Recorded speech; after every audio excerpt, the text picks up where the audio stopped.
Let's get to the point. 2026 is the 55th anniversary of Ping-Pong Diplomacy.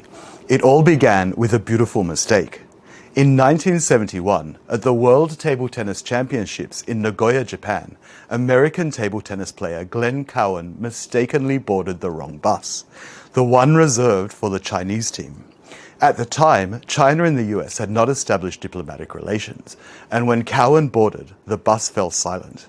Then, Chinese player, world champion Zhuang Zedong stood up, shook Cowan's hand, and offered him a gift. With that simple gesture, a door long closed between China and the US was unexpectedly pushed open. And days later, the US table tennis team was invited to visit China.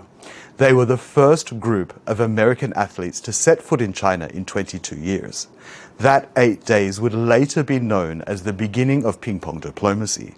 1 year later, American President Richard Nixon visited China, and in 1979, China and the US established diplomatic relations. Fast forward 55 years and the world has changed. With trade disputes, technological competition, and other conflicts, pessimism has returned. But Connie Swiris, one of the US table tennis players who visited China in 1971, says she believes sporting exchange still plays a critical role in maintaining peace. In any relationship, if you compare it to a marriage sometimes, you're going to have the high points and you're going to have some low points. You're never going to agree totally 100%. And so you're going to have some ups and downs.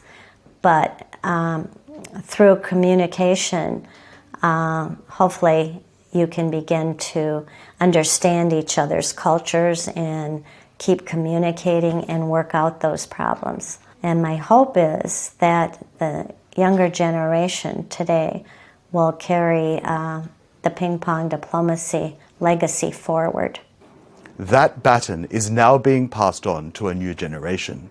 This year's events, marking the 55th anniversary of ping-pong diplomacy and the series of China-US youth sports exchanges accompanying it, attracted dozens of young Americans, many of whom were visiting China for the first time. Among them is Vihan Bagal, a student at the University of Washington. When I first came to China, I was saying that I was under this perception that the people would not be very friendly against foreigners, but when I actually came to China, the people here were super friendly, they were super helpful, and yeah, it kind of just like changed my perspective about what China is like and how friendly their people can be.